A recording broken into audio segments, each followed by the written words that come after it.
ओम नमो भगवते वासुदेवाय। सभी भक्तों को जय श्री राधे कृष्ण।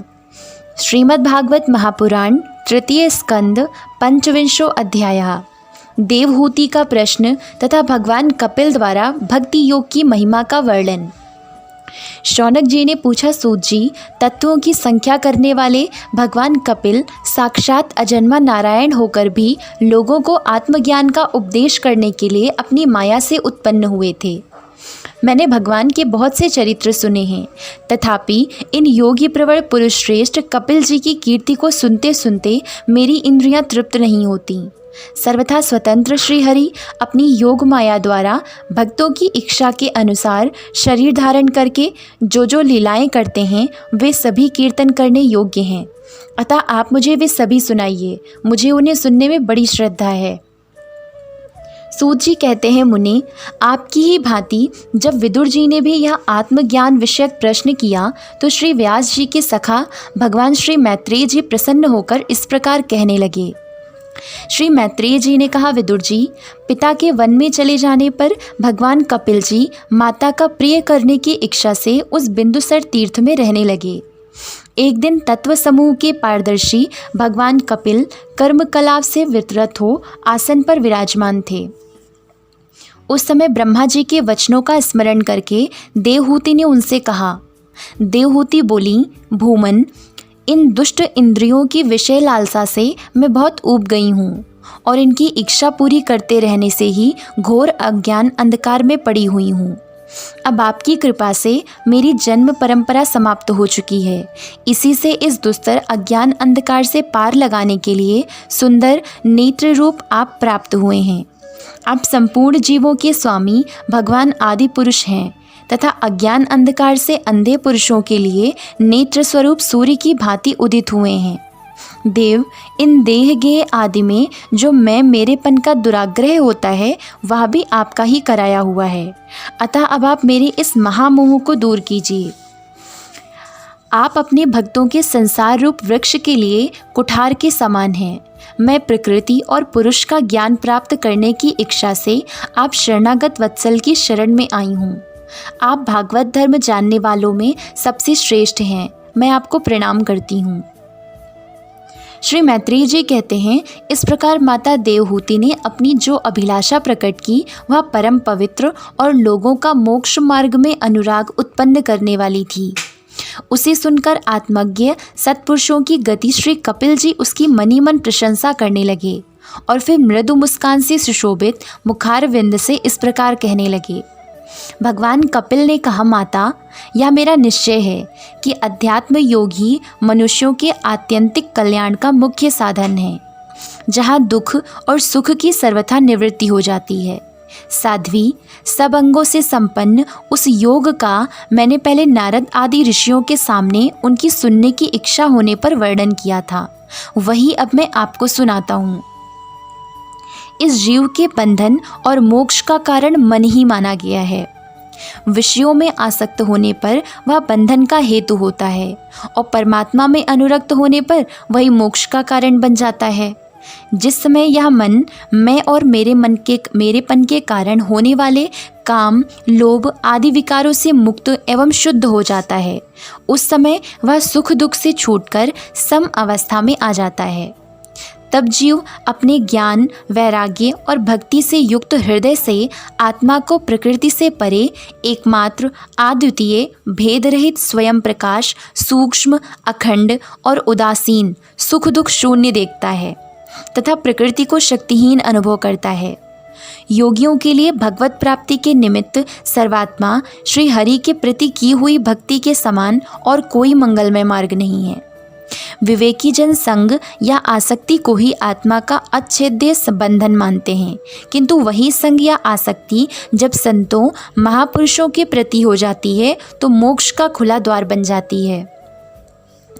जो लोग सहनशील, दयालु, समस्त देहधारियों के अकारण हितु, किसी के प्रति भी शत्रुभाव न रखने वाले, शांत, सरल स्वभाव और सत्पुरुषों का सम्मान करने वाले होते हैं, जो मुझ में अनन्य भाव से सुदृढ़ प्रेम करते हैं, मेरे लिए संपूर्ण कर्म तथा अपने सगे संबंधियों को भी त्याग देते हैं और मेरे परायण रहकर मेरी पवित्र कथाओं का श्रवण कीर्तन करते हैं तथा मुझ में ही चित्त लगाए रहते हैं। उन भक्तों को संसार के तरह तरह के ताप कोई कष्ट नहीं पहुंचाते हैं। साध्वी, ऐसे ऐसे सर्वसंग परित्यागी महापुरुष ही साधु होते हैं। तुम्हें उन्हीं के संग की इच्छा करनी चाहिए, क्योंकि वे आसक्ति से उत्पन्न सभी दोषों को हर लेने वाले हैं। सत्पुरुषों के समागम से मेरे पराक्रमों का यथार्थ ज्ञान कराने वाली तथा हृदय और कानों को प्रिय लगने वाली कथाएं होती हैं। उनका सेवन करने से शीघ्र ही मोक्ष मार्ग में श्रद्धा, प्रेम और भक्ति का क्रमशः विकास होगा। फिर मेरी सृष्टि आदि लीलाओं का चिंतन करने से प्राप्त हुई भक्ति के द्वारा लौकिक एवं पारलौकिक सुखों में वैराग्य हो जाने पर मनुष्य सावधानतापूर्वक योग के भक्ति प्रधान सरल उपायों से समाहित होकर मनोनिग्रह के लिए यत्न करेगा। इस प्रकार प्रकृति के गुणों से उत्पन्न हुए शब्द आदि विषयों का त्याग करने से, वैराग्य युक्त ज्ञान से, योग से और मेरे प्रति की हुई सुदृढ़ भक्ति से मनुष्य मुझ अपने अंतरात्मा को इस देह में ही प्राप्त कर लेता है। देवहूति ने कहा, भगवान, आपकी समुचित भक्ति का स्वरूप क्या है और मेरी जैसी अबलाओं के लिए कैसी भक्ति ठीक है, जिससे कि मैं सहज में ही आपके निर्वाण पद को प्राप्त कर सकूं। निर्वाण स्वरूप प्रभु, जिसके द्वारा तत्व ज्ञान होता है और जो लक्ष्य को बेधने वाले बाण के समान भगवान की प्राप्ति कराने वाला है, वह आपका कहा हुआ योग कैसा है और उसके कितने अंग हैं? हरे, यह सब आप मुझे इस प्रकार समझाइए जिससे कि आपकी कृपा से मैं मंदमती स्त्री जाति भी इस दुर्बोध विषय को सुगमता से समझ सकूं।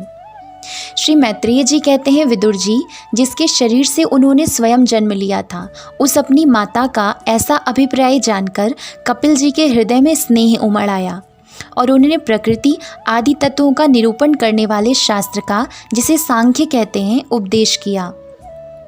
साथ ही भक्ति विस्तार एवं योग का भी वर्णन किया। श्री भगवान ने कहा, माता, जिसका चित्त एकमात्र भगवान में ही लग गया है, ऐसे मनुष्य की वेद विहित कर्मों में लगी हुई तथा विषयों का ज्ञान कराने वाली कर्मेंद्रिय एवं ज्ञानेंद्रिय दोनों प्रकार की इंद्रियों की जो सत्व मूर्ति श्री हरि के प्रति स्वाभाविक की प्रवृत्ति है, वही भगवान की अहेतु की भक्ति है। यह मुक्ति से भी बढ़कर है, क्योंकि जठरा नल जिस प्रकार खाए हुए अन्न को पचाता है, उसी प्रकार यह भी कर्म संस्कारों के भंडार रूप लिंग शरीर को तत्काल भस्म कर देती है। मेरी चरण सेवा में प्रीति रखने वाले और मेरी ही प्रसन्नता के लिए समस्त कार्य करने वाले कितने ही बड़भागी भक्त, जो एक दूसरे से मिलकर प्रेम पूर्वक मेरे ही पराक्रमों की चर्चा किया करते हैं, मेरे साथ एक ही भाव सायुज्य मोक्ष की भी इच्छा नहीं करते। माँ, वे साधुजन अरुण नयन एवं मनोहर मुखारविंद से युक्त मेरे परम सुंदर और वरदायक दिव्य रूपों की झांकी करते हैं और उनके साथ सब प्रेम संभाषण भी करते हैं, जिसके लिए बड़े बड़े तपस्वी भी लालायित रहते हैं। दर्शनीय अंग प्रत्यंग, उदार हास विलास, मनोहर चितवन और सुमधुर वाणी से युक्त मेरे उन रूपों की माधुरी में उनका मन और इंद्रियां फंस जाती है। ऐसी मेरी भक्ति न चाहने पर भी उन्हें परम पद की प्राप्ति करा देती है। अविद्या की निवृत्ति हो जाने पर यद्यपि वे मुझ मायापति के सत्य आदि लोकों की भोग संपत्ति भक्ति की प्रवृत्ति के पश्चात स्वयं प्राप्त होने वाली अष्ट सिद्धि अथवा वैकुंठ लोक के भगवदीय ऐश्वर्य की भी इच्छा नहीं करते, तथापि मेरे धाम में पहुंचने पर उन्हें ये सब विभूतियां स्वयं ही प्राप्त हो जाती हैं, जिनका एकमात्र मैं ही प्रिय आत्मा, पुत्र, मित्र, गुरु, सुहृद और इष्टदेव हूँ। वे मेरे ही आश्रय में रहने वाले भक्तजन शांतिमय वैकुंठ धाम में पहुंचकर किसी प्रकार भी इन दिव्य भोगों से रहित नहीं होते और न उन्हें मेरा कालचक्र ही ग्रस सकता है। माता जी, जो लोग इहलोक परलोक और इन दोनों लोकों में साथ जाने वाले वासना में लिंग देह को तथा शरीर से संबंध रखने वाले जो धन, पशु एवं ग्रह आदि पदार्थ हैं, उन सबको और अन्यान्य संग्रहों को भी छोड़कर अनन्य भक्ति से सब प्रकार मेरा ही भजन करते हैं, उन्हें मैं मृत्यु रूप संसार सागर से पार कर देता हूँ। मैं साक्षात भगवान हूँ, प्रकृति और पुरुष का भी प्रभु हूँ तथा समस्त प्राणियों का आत्मा हूँ। मेरे सिवा और किसी का आश्रय लेने से मृत्यु रूप महाभय से छुटकारा नहीं मिल सकता। मेरे भय से यह वायु चलती है, मेरे भय से सूर्य तपता है, मेरे भय से इंद्र वर्षा करता और अग्नि जलाती है तथा मेरे ही भय से मृत्यु अपने कार्य में प्रवृत्त होता है। योगी जन ज्ञान वैराग्य युक्त भक्ति के योग के द्वारा शांति प्राप्त करने के लिए मेरे निर्भय चरण कमलों का आश्रय लेते हैं। संसार में मनुष्य के लिए सबसे बड़ी कल्याण प्राप्ति यही है कि उसका चित्त तीव्र भक्ति योग के द्वारा मुझ में ही लगकर स्थिर हो जाए। ओम नमो भगवते वासुदेवाय। जय Shri Radhe Krishna. Like and subscribe the Kanha's Introvert Yogini and stay tuned for the next videos. Jai Shri Radhe Krishna.